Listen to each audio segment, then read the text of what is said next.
Buenas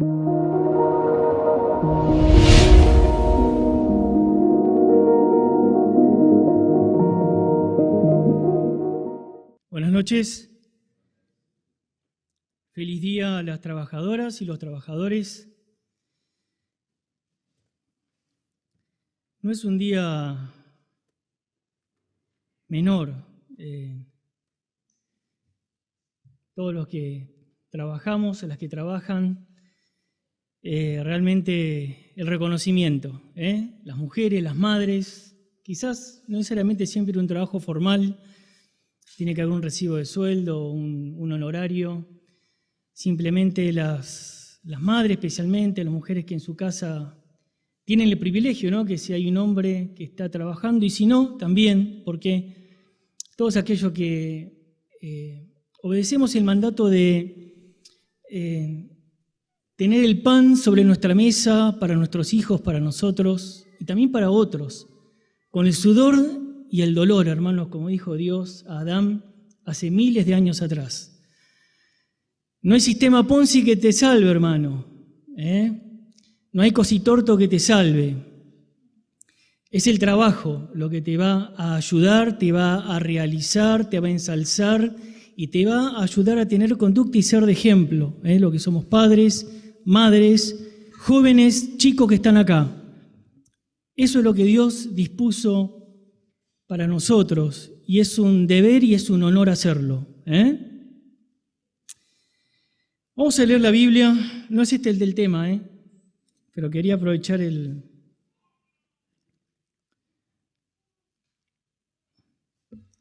día. Hace unos días, bastantes, en ocasión de una reunión de varones, Gustavo leyó en primera de Timoteo 3:15, por favor, acompáñenme, y que casualmente no, formó parte del capítulo o la porción a estudiar el martes que le tocó a Daniel.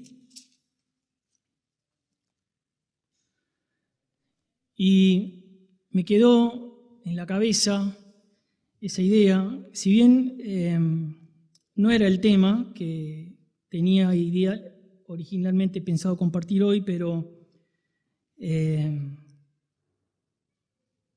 el durante me vino al corazón más bien este tema que en su momento me había pegado mucho. 1 Timoteo 3:15 dice Pablo, escribiendo a su discípulo amado, a su hijo, como le llamaba él, el 14, para no entrar tan de lleno: esto te escribo, aunque tengo la esperanza de ir pronto a verte, para que si tardo, sepas cómo debes conducirte en la casa de Dios, que es la iglesia del Dios viviente, columna y baluarte de la verdad. Me llamó la atención porque ahí encuentro términos o palabras con una significancia importante y me parece que son dignas de que consideremos y estudiemos algunos términos, como decía recién. El principal concepto, y que formaba un poco parte del título que Ale Mulki me lo cambió como 5 veces, es que Pablo le va a decir a Timoteo esta frase: sepas cómo conducirte. Sepas cómo conducirte. Que si tardo, sepa cómo debes conducirte.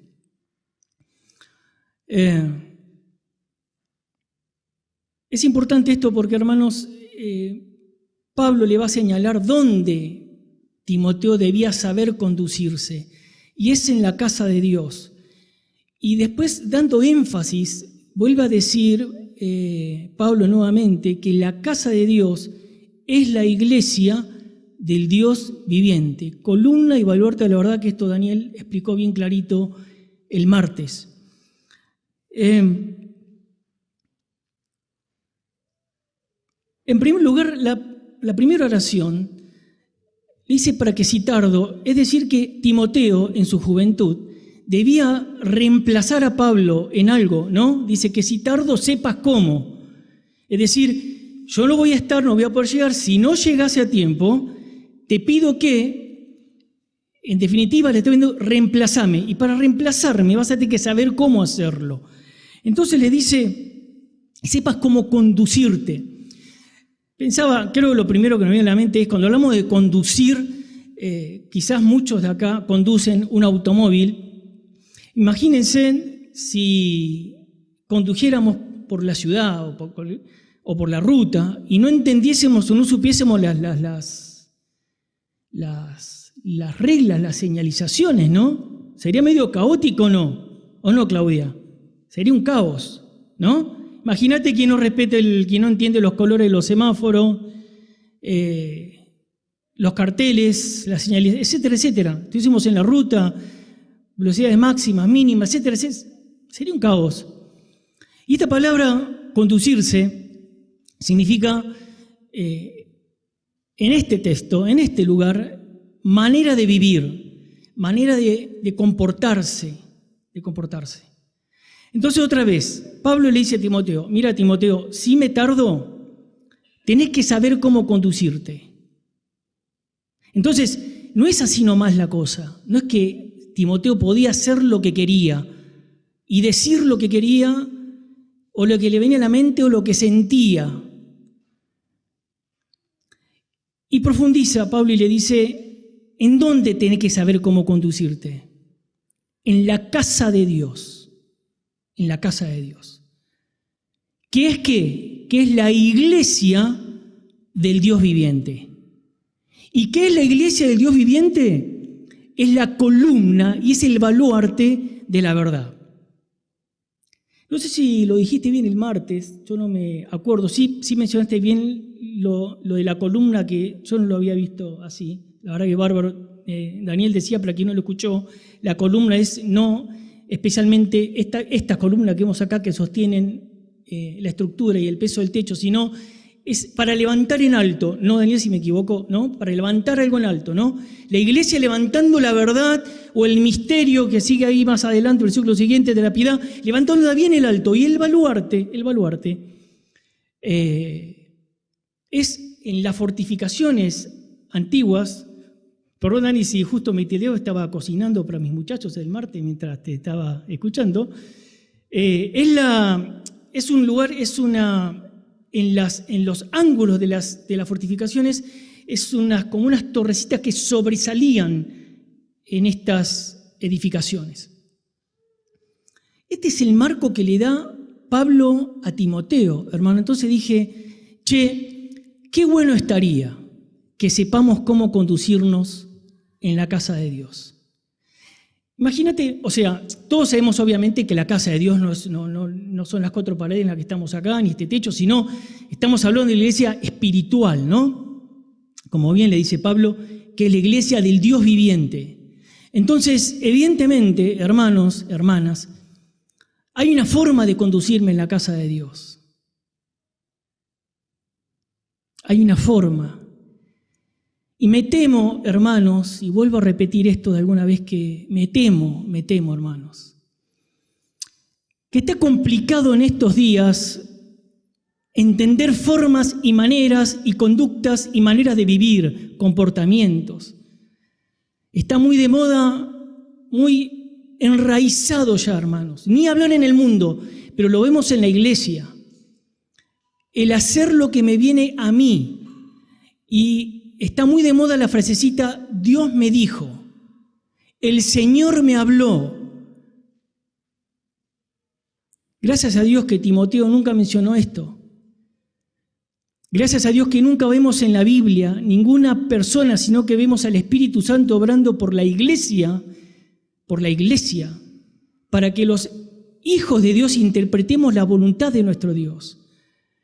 Entonces, hermanos, y quiero especialmente esta noche hablarles a los jóvenes, a nuestros chicos, a quienes nos van a preceder, hermanos, que hay una forma de conducirnos en la casa de Dios, que dijimos que es la iglesia del Dios viviente. Creo que esto le da la importancia que amerita el tema. No voy a hacer un estudio exegético de lo que es la iglesia, porque llevaría muchísimo tiempo. Dijera Juan, necesito 6 meses. Cosas muy sencillas, Cosas muy sencillas. Primero, sabemos, hermanos, que la iglesia, como Pablo le dijo, le enseñó a Timoteo, mira, Timoteo, la casa de Dios en donde debes conducirte es de Dios y es la iglesia. Y esta iglesia, hermanos, Jesucristo mismo le dijo a Pedro alguna vez, mira, Pedro, sobre esta roca yo voy a edificar mi iglesia. La iglesia, hermano, de por sí tiene, independientemente de que lo que nosotros entendamos, estos conceptos de saber conducirnos en la casa de Dios, está catapultada al éxito. Hagamos lo que nosotros hagamos, todo lo que pase va a ser de última en detrimento de nuestra vida personal. Pero Jesucristo mismo nos enseña que las puertas del Hades no van a prevalecer contra la iglesia, porque la iglesia es de Dios, hermanos. Y Jesucristo es la roca sobre la cual está edificada. Él es la piedra que los edificadores desecharon y sobre él está edificado. En otra forma, en otra figura que la Biblia habla acerca de la iglesia también, es con un edificio. Nosotros vamos a hablar en esta noche del cuerpo, la iglesia como cuerpo, que la mejor manera de interpretarlo esto, entiendo yo. Nosotros en este edificio somos las piedras vivas, nos enseña también la palabra. Jesucristo es el arquitecto. Jesucristo es el fundamento. Y en esta iglesia, hermanos, hay formas de ver a la iglesia como en 3 dimensiones. Lo quiero decir muy rápido esto, ¿no? Está la iglesia universal, de la que Jesucristo es la cabeza. Esto hay muchísimos pasajes que podríamos abundar, si no sería mucho el tiempo. Jesucristo es la cabeza de la iglesia universal. Que la iglesia universal es desde Pentecostés y hasta el día del rapto. Todos los que estemos, todos los salvos por gracia, todos los que, como decíamos recién, dentro de del legado de Jesucristo, donde el Espíritu Santo mora en nosotros por la fe en el momento que hemos declarado a Jesucristo como Salvador, creyendo en que Él murió por mi pecado y que Dios le levantó de los muertos, confesando esta gran verdad, y hasta el rapto, hermanos, todos formamos parte de la iglesia. Esta es la iglesia universal. Nosotros, en cualquier lugar del continente y durante todo este tiempo. Pero la iglesia universal se materializa, hermanos, en un cuerpo como somos nosotros, la iglesia local. La iglesia local. Una minúscula expresión de la iglesia universal somos nosotros acá. El cuerpo de Jesucristo en calle Rincón, una de las tantas iglesias en la ciudad de Córdoba, en la provincia de Córdoba, en la Argentina y en el mundo. En un nivel más minúsculo, hermanos, el Espíritu Santo, otra vez, viviendo en cada uno de nosotros como templo del Espíritu Santo. Como templo del Espíritu Santo. Esto es como las 3 dimensiones en las cuales Dios se manifiesta, ¿no? Pero vamos a volver otra vez a la iglesia local. A la iglesia local. Ya se ha ido mucho el tiempo, no sé por qué. Y vamos a hablar rápidamente de algunos aspectos fundamentales o características que debe tener esta iglesia local que decíamos recién, la casa de Dios, en donde debo saber cómo conducirme. Vamos a leer Romanos capítulo 12. Ustedes ya saben, muchos saben que vamos a leer Romanos 12, 1 Corintios 12, nos vamos a quedar en 1 Corintios 12, pero en Romanos 12, porque es la primera vez que Pablo hace esta mención, escribiendo a la iglesia en Roma,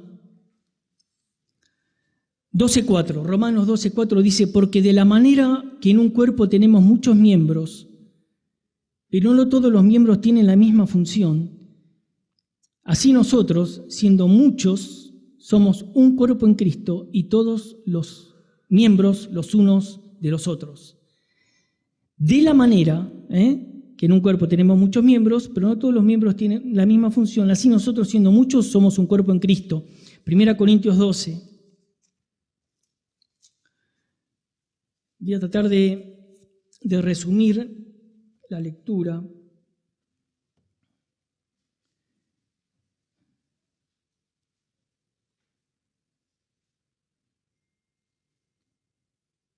Eh, 12, versículo 13. 12, perdón. Dice, porque así como el cuerpo es uno, y note usted la cantidad de veces que va a decir Pablo acá, va a utilizar el término o la expresión un o uno. Porque así como el cuerpo es uno y tiene muchos miembros, pero todos los miembros del cuerpo, siendo muchos, son un solo cuerpo, así también Cristo, porque por un solo espíritu fuimos todos bautizados en un cuerpo, sean judíos o griegos, sean esclavos o libres, y a todos se nos dio a beber de un mismo espíritu. Además, el cuerpo no es un solo miembro, sino muchos. Si dijera el pie, porque no soy mano, no soy del cuerpo, ¿por eso no será del cuerpo? Si dijera la oreja, porque no soy ojo, no soy del cuerpo, ¿por eso no será del cuerpo? Y si todo el cuerpo fuese ojo, ¿dónde estaría el oído? Si todo fuese oído, ¿dónde estaría el olfato? Mas ahora Dios ha colocado los miembros, cada uno de ellos, en el cuerpo como Él quiso. Porque si todos fueran un solo miembro, ¿dónde estaría el cuerpo? Pero ahora son muchos los miembros, pero el cuerpo es uno solo. Ni el ojo puede decirle a la mano, no te necesito, ni tampoco la cabeza a los pies, no tengo necesidad de vosotros. Antes bien los miembros del cuerpo que parecen más débiles, son los más necesarios. Y aquellos del cuerpo que nos parecen menos dignos, a estos vestimos más dignamente, y los que nosotros son menos decorosos se tratan con más decoro. Porque los que nosotros son más decorosos no tienen necesidad, pero Dios ordenó el cuerpo, dando más abundante honor al que le faltaba, para que no haya desavenencia en el cuerpo, sino que los miembros todos se preocupen los unos por los otros. De manera que si un miembro padece, todos los miembros se duelen con él. Y si un miembro se recibe honra, todos los miembros con él se gozan. Vosotros pues sois el cuerpo de Cristo y miembros cada uno en particular. Versículo 31. Procurad pues los dones mejores, mas yo os muestro un camino aún más excelente. Y va a empezar el capítulo 13, que si nos da el tiempo vamos a mencionar al final. Me voy a quedar en 1 Corintios, en esta lectura. ¿Por qué, hermanos? Por la particularidad de la siguiente. Es interesante que Pablo utilice la figura del cuerpo para hablar de la iglesia de Dios, que dijimos recién que es la casa de Dios, escribiendo a la iglesia en Corinto. ¿Por qué, hermanos? ¿Qué característica tenía la iglesia en Corinto? Mencióname una. ¿Cómo, Rafa? Estaban divididos, ¿no? Otra. Inmoralidad, gracias Andrés. Otra, ¿cómo? Desorden. ¿Alguna otra más? ¿Se acuerdan? Que tiene que ver con lo anterior en el contexto que dice esto. ¿Cómo? Claro, la carnalidad y el partidismo hacía que fuese la división. Tenían un problema con la interpretación de los dones, ¿no? Justamente Pablo empieza a hablar de utiliza la figura del cuerpo porque le daban mayor preponderancia a un don no operativo que era el de lenguas. Entonces viene esto, entonces tenían una serie de cosas. Ahora, fíjense, hermanos, a la iglesia. Y no hay duda que eran iglesia, hermanos, porque Pablo se refiere a ellos como a los santos, a los santificados. Pero ahí nomás en el capítulo 1 le dice, hermanos, les ruego en el nombre del Señor Jesucristo que no haya división entre ustedes, sino que sean de un mismo sentir, lo mismo que escribe en Filipenses a estas dos hermanas, Síntique y... ¿Cómo estos nombres tan lindos que tenían? ¿Cómo eran? Evodia, gracias, Claudia. Y le dice, sino que sean perfectos en unidad, le dice Pablo, y de una sola mente le va a decir. Y en el capítulo 3 le va a decir lo que dijo Fer, que ellos eran carnales, hermanos, eran inmaduros en la fe. Por eso había entre ellos contiendas, disensiones, envidias, celos, que atentaban contra la unidad. Entonces, ¿qué mejor ejemplo que Pablo podía utilizar, que era el recurso del cuerpo? Andrés no podía dar lección acá de las características básicas que tiene que tener un cuerpo. Pero básicamente, un cuerpo, a ver si tiene vitalidad. Es un organismo, porque está compuesto de un conjunto de órganos. Hay unidad, pero también hay diversidad, como les explica Pablo, ¿no? Está compuesto por varios sistemas, sistema nervioso, digestivo, bla, bla, bla. No vamos a hacer, ni me corresponde, ni puedo. Obviamente está compuesto por miembros. Y hay un miembro que dirige el cuerpo, que es la cabeza, de lo cual dijimos recién, se habla abundantemente en la Iglesia y en las cartas apostólicas de Cristo como la cabeza. Y hay una organización en el cuerpo, hermanos, porque los órganos y nuestros miembros están dispuestos no al azar, sino de una específica distribución, ¿no? Dani, Carla,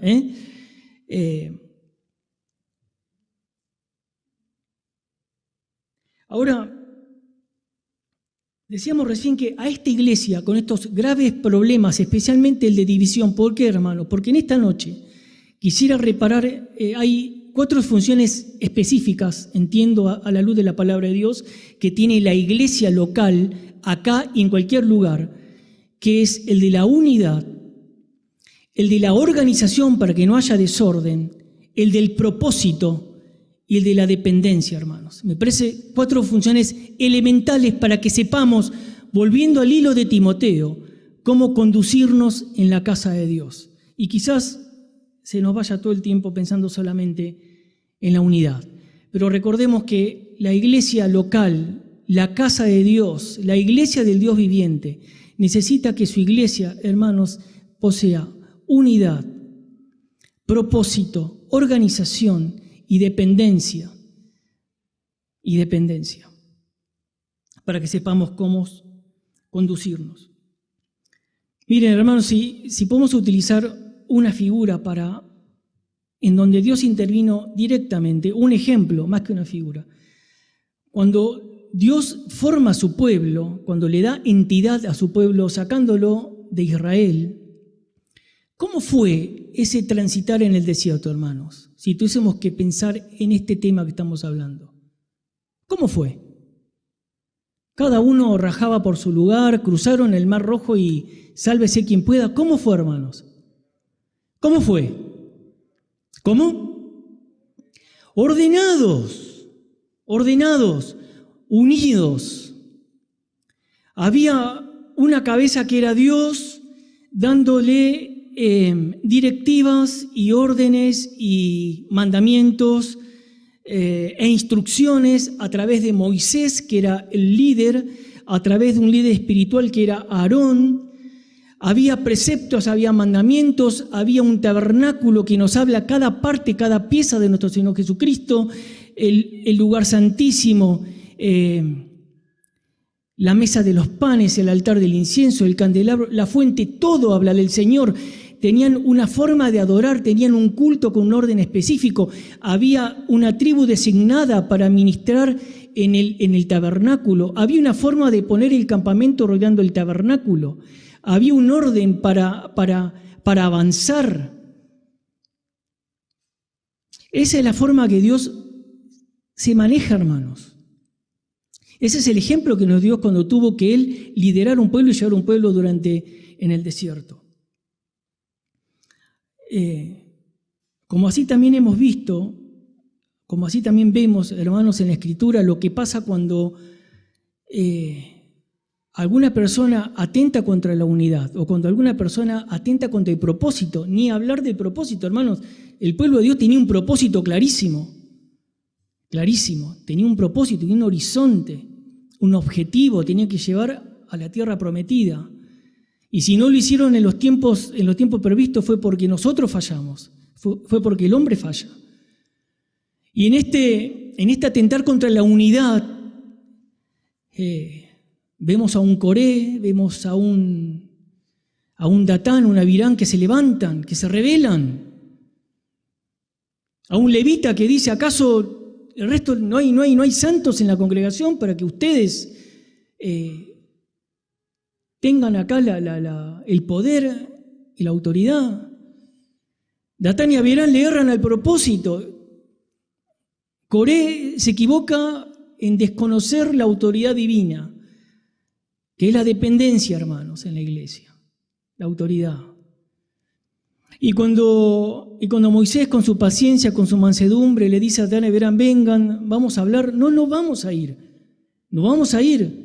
porque nos sacaste de una tierra en donde fluye leche y miel, era Egipto. Hace poco alguien habló de esto, ¿no?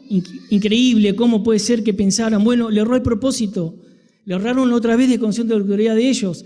Y hermanos, todos sabemos cómo Dios respondió. Atentaron contra la unidad.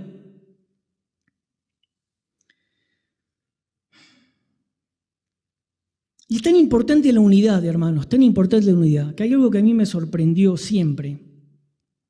Tan importante la unidad. ¿Que se acuerda de la Torre de Babel? ¿Cuál es la particularidad del éxito de la Torre de Babel? ¿Cómo?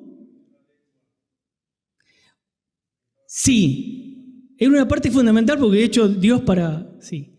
Pero dice Dios, fíjense, no lo vamos a leer porque no todo.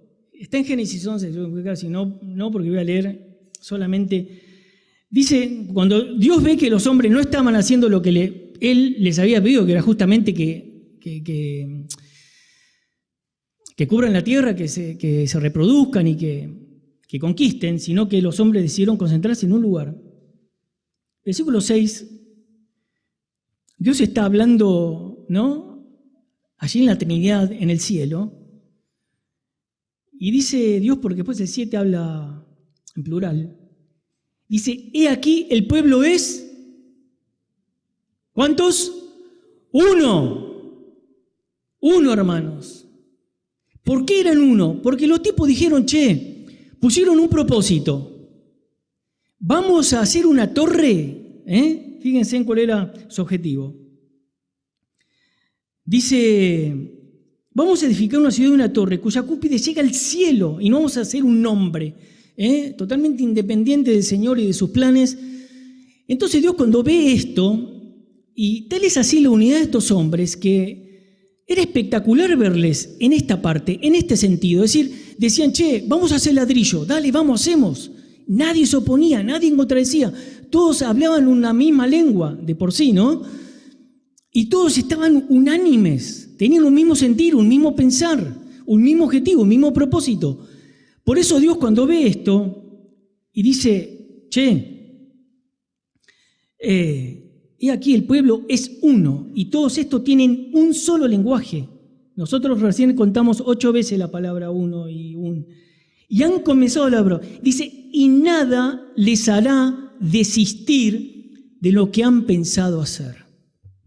Miren, hermanos, si Dios dijera lo mismo de nosotros, del salón multiuso que estamos haciendo acá, que Hugo me decía el otro día, Hernán, en el próximo anuncio, decís que por favor dejen de traer ofrendas porque nos quedó chico la sala de ofrendas, ¿no? Fíjense, hermanos, si Dios pensara lo mismo de nosotros en un objetivo y en un propósito, de esta forma. La unidad, hermano, es fundamental en el cuerpo, en la casa, en la iglesia de Dios. Ojalá tomáramos esta parte de ejemplo de estos hombres que en un sentir, en unidad, tuvo que Dios confundir el idioma de ellos a tal punto que no se entendiesen para que desistiese la obra. Pero volvamos a nuestros tiempos, a nuestra iglesia, a nuestra amada iglesia.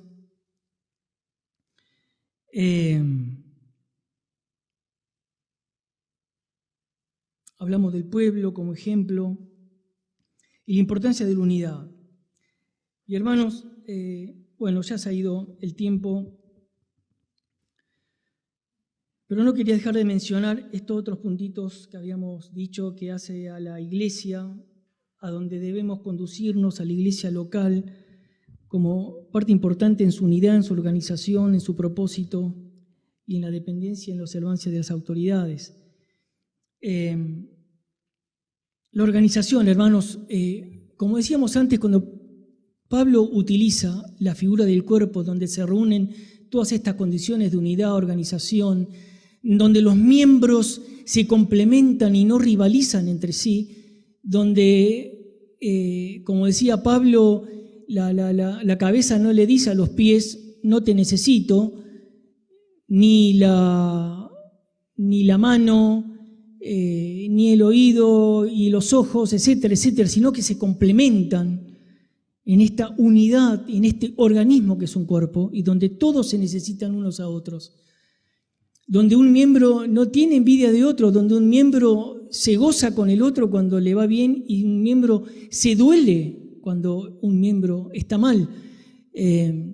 Decía un autor, si yo me clavo una espina en el pie, no digo, al pie le duele que se clavó una espina, ¿no? Sería como muy loco, ¿no? Si me clavo una espina en el pie, lo más probable es que con los ojos trate de identificar dónde está clavada la espina y con las manos trate de extraer esa espina, ¿no? Y así deberíamos ser nosotros, hermanos, como miembros de este cuerpo, que es la iglesia de nuestro Dios viviente. Pero hay una organización, hermanos. Y esto, volviendo a lo que decía al principio, en cuanto a que me temo, hermanos, que se nos ha introducido las formas en las que el mundo hoy interpreta las instituciones, por ejemplo, en donde pareciera que lo pro es tratar de ser innovador y rebelándome contra las cosas y contra los formatos y contra los preceptos y como en la forma en que Dios ha organizado a la iglesia. Que reitero, hermano, no daría el tiempo, realmente es para estudiarlo con mucho tiempo. Pero nos basta con entender, hermanos, que hay una forma, como le dice a Pablo, a Timoteo. Timoteo, tienes que conducirte de una forma, no hay varias, hay una. El semáforo tiene 3 colores, hermanos. Rojo, detenete. Amarillo, anda frenando. Verde, podés pasar. Doble línea amarilla en la ruta, mira, Timoteo, no cruces porque o te van a multar o te la vas a poner de frente en una curva contra otro auto. No hay muchas formas, hermanos. Hay una sola. Observando la unidad, observando la organización. Y hermanos, si Dios te ha dado dones y te hizo en este legado que escuchábamos recién, si entendiésemos el privilegio que es formar parte del cuerpo, hermanos. Como decíamos antes, estamos determinados al éxito. Vos, yo, en cualquier momento, vamos a estar en el cielo, hermano, nada lo va a impedir. Vos y yo formando parte de esta iglesia, que en otra forma de verla es quien se le va a ser presentada al Señor como su esposo en las bodas del Cordero. Y nosotros vamos a ser espectadores, hermanos. Ahora, mientras estemos acá, conduzcámonos en la casa de Dios, guardando la unidad y la organización, hermanos. No podemos hacer lo que se me da la gana, hermanos, hablando mal y pronto. Hay una organización. La iglesia de Rincón tiene ministerios muy bien definidos. Gloria a Dios, hermanos, gloria a Dios. Ahora, imagínense, ¿no? Yo pensaba, imagínense si el cuerpo, nuestro cuerpo, tuviese la posibilidad de dividirse. Entonces, luego dice, ponele que ahora estás sentado acá, medio cuerpo tuyo. ¿Qué estaría haciendo la otra mitad? Imagínate si yo pudiese dejar un ojo en el sofá, Horacio Pinto estaría mirando ESPN ahí, Gracias a Dios que no puede ser así, hermanos, gracias a Dios. Sino que tenemos que estar trayendo esto al plano espiritual. Todo lo que yo haga, hermanos, en el plano espiritual, tiene que ser en la forma en como la iglesia local lo organiza, hermanos. Como la iglesia local lo organiza. Hace poco formamos parte de una reunión que convocada por los ancianos para hablar de la organización. Entonces, hermanos, no vamos a poder seguir. Se ha ido la hora, disculpen por el tiempo. Sepas cómo conducirte. Queridos jóvenes, nuestros chicos que son el futuro de la iglesia, y donde cada vez van a estar más bombardeados por, fíjense en cómo empieza,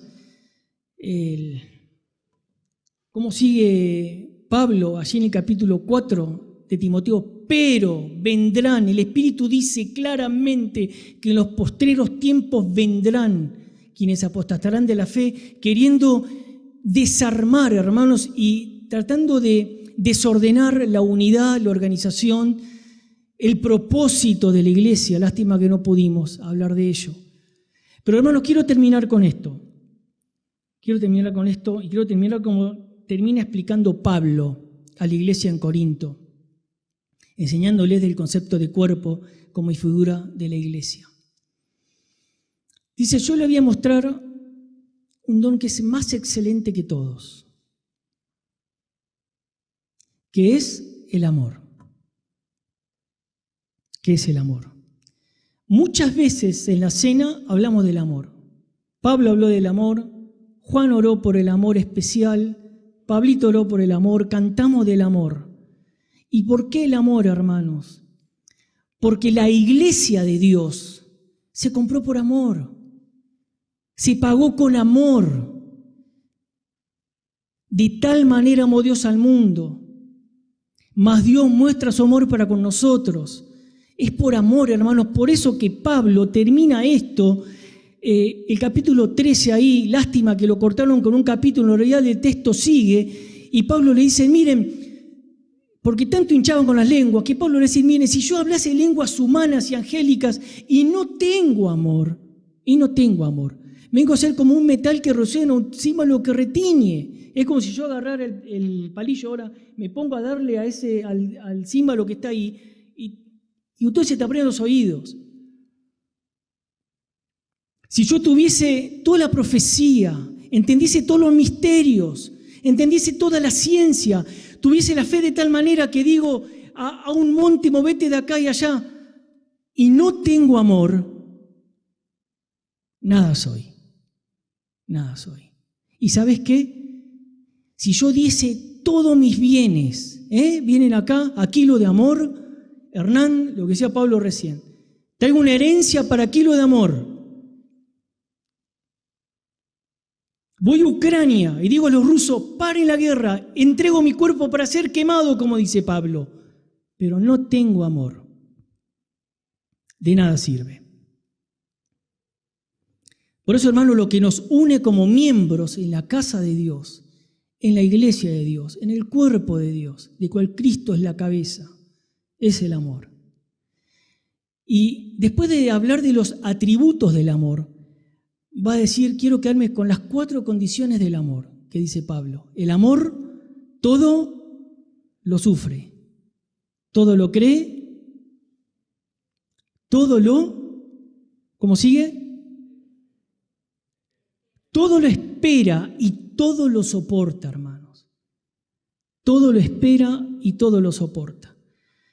Yo no sé, hermanos, si tenemos la iglesia ideal, y a veces, y me ha pasado, hermanos, soy el primero, con tanta falta de temor, hablamos de la iglesia, hermanos.